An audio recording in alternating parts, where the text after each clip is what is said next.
Well, good morning. Good morning, good morning, good morning. We're getting those levels right with the good mornings. All right, here we go. All right, so I shared this quote on Facebook recently, and it's sometimes being great means being crushed while not being allowed to whimper. So sometimes being great means being crushed while not being allowed to whimper. Well, in Pastor Justin's normal fashion, when I share things on Facebook sometimes, he comments up under it and goes, hey, turn this one into a sermon too. So here we are. So this quote, it comes from a message from Pastor or Bishop T.D. Jakes, by the way. Very, very seasoned pastor, and definitely enjoy a lot of his work. But he wrote a book called Crushing, and this was from that. You're good. When I was preparing for this sermon, by the way, started about, I guess it was about a month ago or so. Justin was like, hey, I want you to preach on the 11th. And I said, okay, all right, yeah, I know what message I want to do. And in preparation, I went back and I listened to that whole hour and a half message from T.D. Jakes. And I was just like, man, that's good. Oh, man, that's good stuff. And just like diving into it. And kind of did my perfectionist thing that I have, which is I started typing up my sermon notes. I'm at work, when I'm on my 15-minute breaks, and I had my good old Baptist introduction, point 1 with subpoints, point 2 subpoints, point 3 subpoints, and a conclusion. Gonna reel them in, right? We're gonna have 40 people getting saved with this typed out message, right? All right. And I also did my thing that I do, which is I emailed this Word document over to Pastor. I sent it over to CB, and I printed it out for my wife. These 3 very important people that I seek wisdom and advice from in ministry. And I was like, hey guys, this is what I'm going for so far. If you guys have any scripture that, that you think that I maybe should point out or try and maybe teach from, or, do you have any opinions on this? Because I value their opinion, right? And they did. They did what they do best, and they did reply. And, Tara let me know that I could do better, because she knows me. I love her to death. Hey, no, I say that, but the thing is I respect her opinion. So when she says that, I believe it, I know that I can do better, right? So it may sound harsh, but it's good advice. But having said that, we were really busy. We got a lot going on. So when I made it to Wednesday of this week, after youth, I told Tara, I was like, I'm so tired, and I haven't really felt like I had enough time to prep what I wanted to prep for this message. Feel like if there's any way tomorrow you can maybe free up a couple hours for me, like you and the baby go and do, something else, that way I can just have the house alone after work, and I can really dive into this thing. And as the great wife she is, she did arrange that. She actually went with these other 2 awesome women in my life, both my moms over here. They went and had dinner, and I had the house to myself. Well, about an hour into doing this, and by the way, that process looks like this. I get my phone out, and I move over to the stopwatch section, and I got my notes in front of me, and I hit start, and I'm in my kitchen just talking to myself, but imagining I'm talking to y'all. All right, and I'm like, share my points, get through it. And about 15 minutes in, I'm like, that's not what I want to say. There was no flow to that. I was stumbling over my words, just doing all this where that perfectionist in me is trying to make this perfect home run sermon, right? All right. Well, I did this 4 more times. So an hour into this alone time that I'm supposed to be using to get prepped for this, I find myself completely just brain is completely fogged. I have made no progress. Matter of fact, I'm in a deeper hole than I've ever been in preparation for a sermon, to the point where I called Tara and I'm like, I don't know what I'm going to do. Like, I'm going to just blow this sermon. Like, it's going to be terrible. I don't even know. Like, I'm telling you, babe, I had all these perfect notes, and then when I start speaking them out loud, I'm like, well, that sounds dumb. That's terrible. That is a bunch of junk. And she did point me in a great direction, and she said, you know what? It's going to be okay, but you should call Justin. And I'm like, you're right. And let me say, my initial reaction to it, I was like, yeah, you're right, because my flesh was going, he could save you. He can do what a great pastor does and go, you know what, Gabe? We didn't plan on being home this weekend, but I'm going to be home. And it's funny he just brought this up, but I'm going to be home, so you know what? I'll just preach this Sunday. I'll give you a few more weeks to get this thing ironed out. And that's when I'm dialing, I'm like, yes, thank you, Jesus, for my pastor. He's going to fix this, right? Well, he picks up, and I tell him all the same things I was just telling Tara. And he goes, Gabe, well, there's really two options here. He said we can do option one, which is the obvious option, which he probably already knew it's where I was, but he was like, I could just go ahead and preach this Sunday. And he's like, but the thing is I've already talked to God about this, and me and Shelby already talked to God about this, and you're supposed to preach this Sunday. So what I'm actually going to do is I'm going to go ahead and pray for you, which he did. And then afterwards we talked for 30, 45 minutes about just life in general.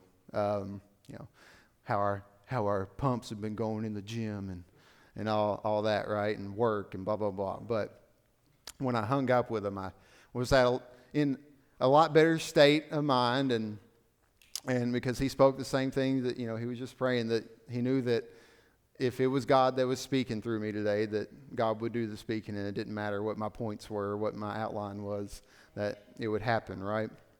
But funny story, after I hung up with him, and the following morning as I'm waking up to get ready for the gym, I thought about the quote again, and it says, sometimes being great means being crushed while not being allowed to whimper. And I got to laughing and thinking about how I was doing a whole lot of whimpering in preparation for this sermon. And so go to the gym, and God pointed out to me again, because I do a lot of my thinking and my talking with God while I'm doing that part. But anyway, and he said, well, because I allowed you to whimper. Because as Bishop T.D. Jakes points out in this message, that we're always in God's hand. So we're here. And sometimes, even though he can do the crushing, and he does, sometimes he lets us do the crushing. So we're in his hand the whole time, and he's watching. And he's going, mm-hmm. And he's watching me like prep for this sermon, for instance, and he's like, mm-hmm. Mm-hmm. Yep, it's getting pretty heavy, isn't it? Mm-hmm. Feel like you can't breathe. Feel like you can't think. Uh-huh. And he's just waiting for me to realize that in preparation for this sermon, I've really not asked for his help. Not one bit. Been trying to do every single bit of it in my power. All right? And so I was whimpering, and yes, the quote says, sometimes being great means being crushed while not being allowed to whimper. But sometimes being great means that you do whimper, but it has to do with the direction at which you're whimpering. Which means cry out to me, and not everyone else around you that's just as human and just in that fleshly body as you. Cry out to the one that can actually carry this weight, and let me fix it. And when the crushing is occurring, let me handle that, because I am the master craftsman. I know what to do when it comes to crushing. I know what you can handle because I created you. All right. So, back to crushing. I'm going to dive in a little bit more on this. So, this is from part of those notes that I was diving into, and studying is important. It's because there's a reason why. There's good stuff from it, right? So, I wanted to define what it means to crush. Well, according to the dictionary, to crush means to apply force or pressure to something, causing it to become deformed, broken, or reduced in size. It involves squeezing or compressing an object or substance until it changes its form or structure. Okay. So to crush means to deform or break down or reduce something by squeezing or compressing it, crushing it, until it changes its form or structure. Okay? All right. Who here has felt crushed before, or recently, or right now? Right? You know, he's talking about fathers. As a dad, I've experienced a lot more crushing than I probably ever had. Right? But if we focus on the crushing instead of the why, that's where it gets overwhelming. So let's go into why do we crush things? All right, so one point that I found here that one reason why we crush is to reduce the size. So crushing is often used to reduce the size of larger materials into smaller particles or fragments. This is commonly done to facilitate further processing, improve material handling, or enhance the efficiency of downstream operations. Okay. Also, sometimes things are crushed for recycling purposes. Crushing is an integral part of recycling processes where materials are crushed to produce aggregates that can be reused in future processes. So I was sharing this with Mike, and he's like, we do that all the time in plastics. He's like, you know, when we get done with making molds and we bust out the part that we actually need, he's like, there's a bunch of leftover plastic. And he said, and we actually we'll grind it down. We'll crush it down into smaller particles, and y'all remelt it into something that can be injected, right? Yeah, correct me if I'm wrong. But sometimes things are crushed because they need to be reused. All right. Then you have extraction. So crushing is employed to extract valuable minerals. And then you have waste management. Crushing is employed in waste management systems to reduce the size of waste materials. By crushing the waste, it becomes more manageable for disposal. So all of these things are obviously in the physical realm. But easily all of this can be applied to us in a spiritual, mental way as well in our walks with Christ. I had Gavin pull this up on Facebook. I'm going to have him throw it up there. So that guy over there, believe it or not, that's me. Just about 5 years ago, all the way on that side. Yeah, the camera adds a couple 100 pounds, give or take on the angle, right? But yeah, so that guy right there weighs 400 pounds. He is a multiple year drug addict. At that time, had moved off of the harder drugs, but was smoking weed to the level of might as well be hard drugs, all day, every day, about 25 times a day, maybe more if he was wanting to. Would probably drink 4 to 5 alcoholic beverages a day, every day.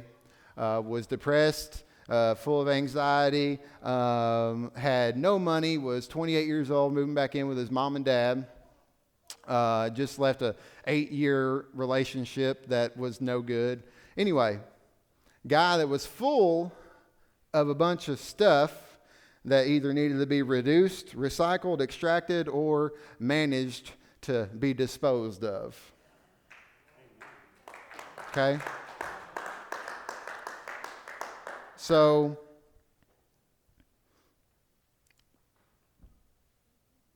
crushing, when I brought it up to my mom, she was like, crushing to me sounds like bad. It's like, you're breaking it, you're destroying something. But it can be used if the process is applied correctly for good purposes, right? So we find ourselves so often in our walks with Christ where we're being crushed, and we're sitting there like, why? And you need to understand it's a process, and you're being refined. Justin, when I was sharing with him, one of the things what I was going to preach about, one of the things he shared with me was about olives. And olives, they're in that extraction part of this, right? Now, I like to eat olives, personally, but that's in the Bible. Really what they were using with olives was the oil, right? So I didn't really know what this process looked like, but this thing that Justin shared with me, he broke it down that when it comes to olives, you have the olive tree, about a 20-foot tall tree. And believe it or not, the process they used to get olives out of the tree back in the biblical times is pretty similar to what we even still do today. We have a few more tools and a little bit more technology now, which means that they take this machine and they just shake that tree. And it says in this thing I was reading, it says they shake them vigorously. All right? And the olives fall out of the tree. But not all of the olives. Some of them are resilient or, they're stubborn, if you want to look at it that way. And they have to take these poles and they actually will beat the branches and cause the other olives to fall out of the tree. Okay? So sometimes crushing, you got to be shaken vigorously. Okay? You have to be beaten down. And by the way, some of those olives, when they land on the ground, they get bruised. And then we're not done. We just got the olive out of the tree. We have no oil at this point. Already been shaken, beaten, bruised. Next, we have to be crushed. It's another part that's like, man, that's tough, right? Okay, but you have to get the oil. And to get the oil, if there was like for smaller amounts, they would use the mortar and pestle. Never going to use those words ever again. But that little stone bowl with that crushing tool. But if they were trying to do volume, getting a lot of oil, they would use these big stone wheel presses. And they've actually they've found these in modern times from ancient Jerusalem. And they were so big that it would have taken two grown men to walk around in this circle to make this grind press work.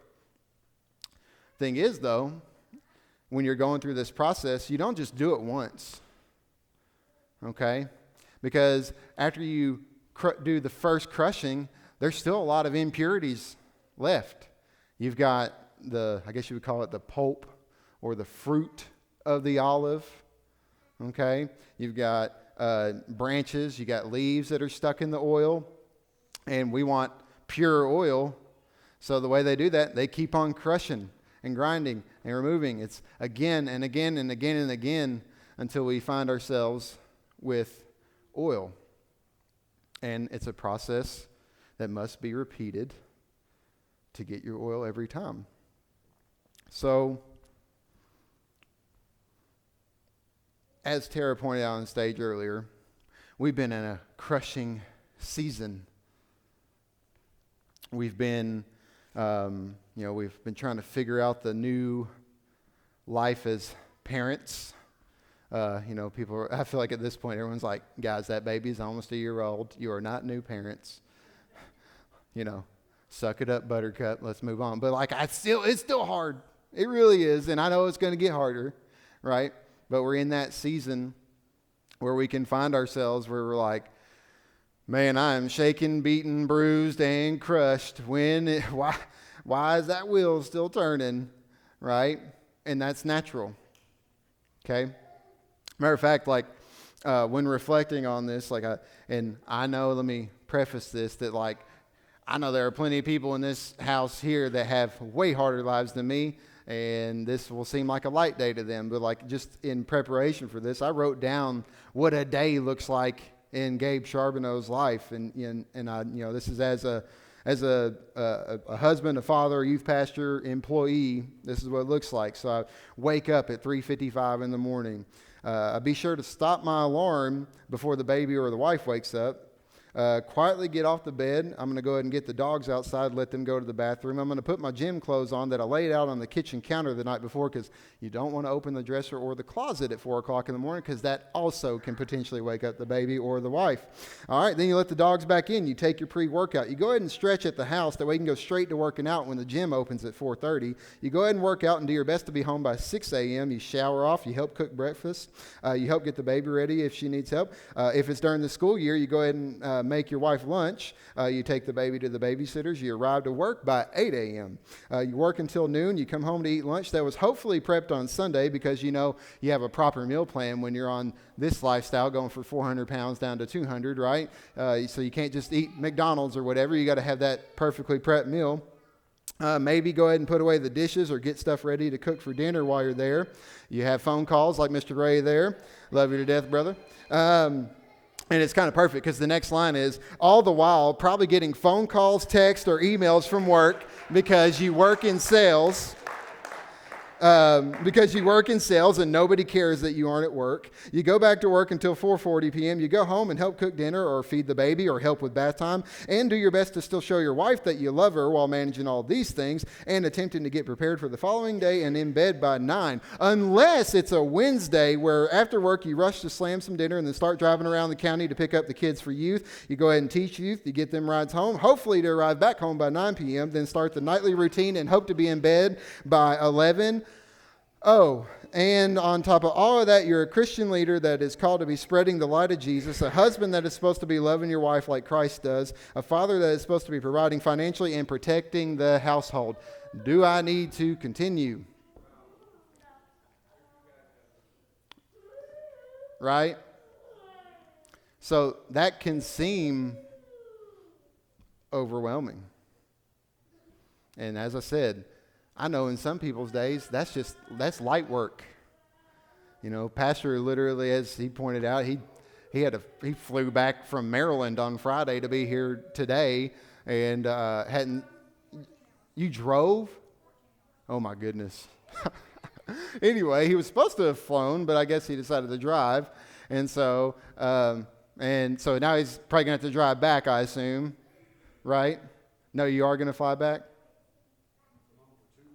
Okay, he's home for 2 weeks. Okay, that's right. But anyway, you know, his life's crazy. I mean, I got my man CB back there. His same thing. He's on the grind with the physical body, but he's also running, you know, essentially 2 or 3 businesses. He's helping manage things at the church. Like, we all have these things, and they can be quite crushing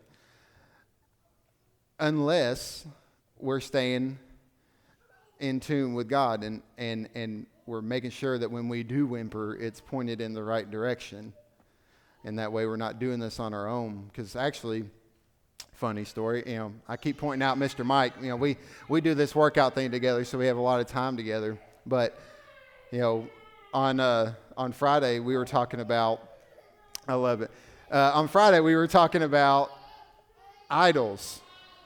And like we were discussing like what are idols, and it's anything that comes before God, and it really made a great, valid, beautiful point in this crushing message, because I just read all those things that I do on a daily basis, right?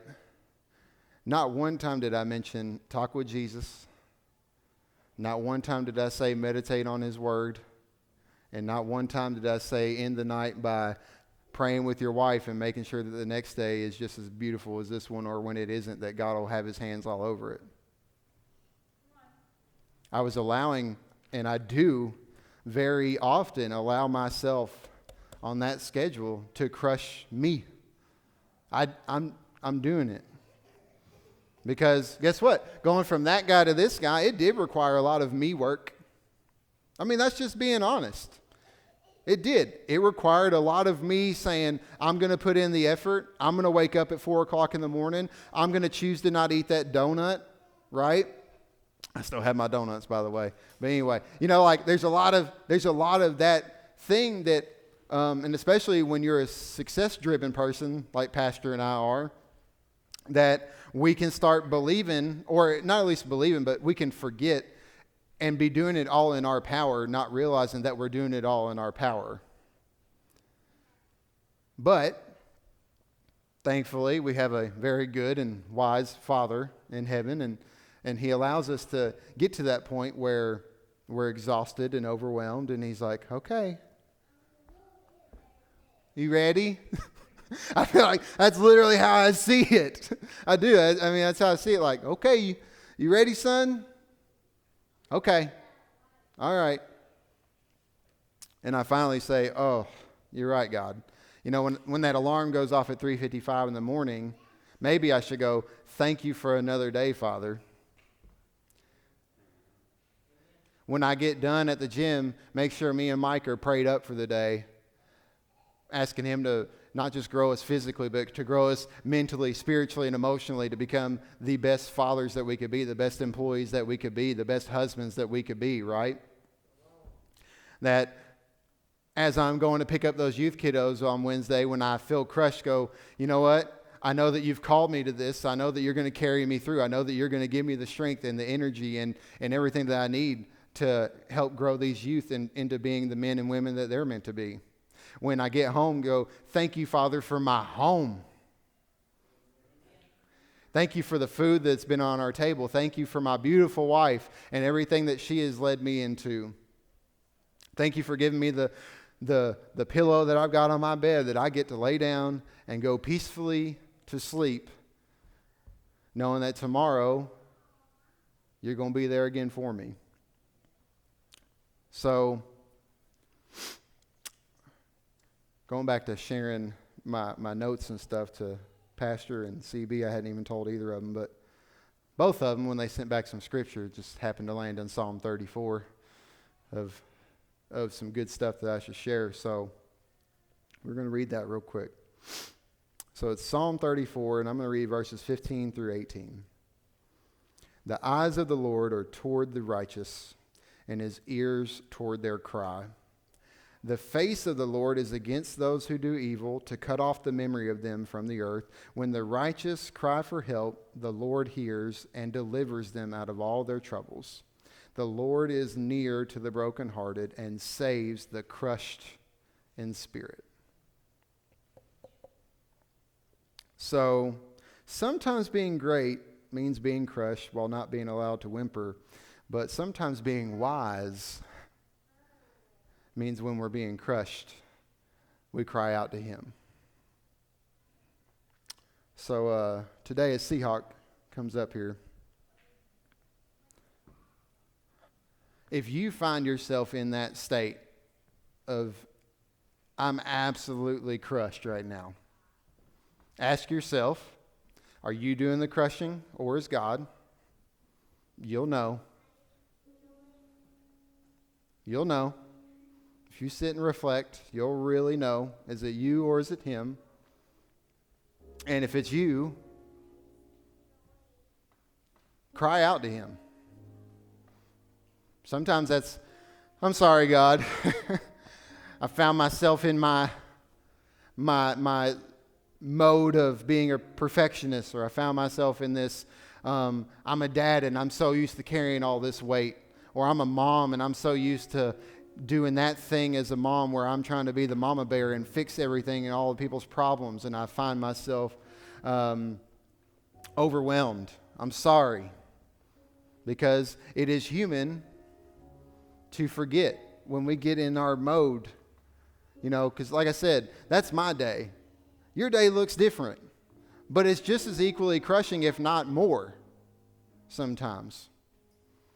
So when you find yourself in that state, and you go, oh, wait, I hadn't been talking to Jesus about this. It's been me. And cry out to Him. And then the other side is when you ask, is this me or is it you, God? Because sometimes He's going to say, it's me. Then I ask that you trust Him in that process.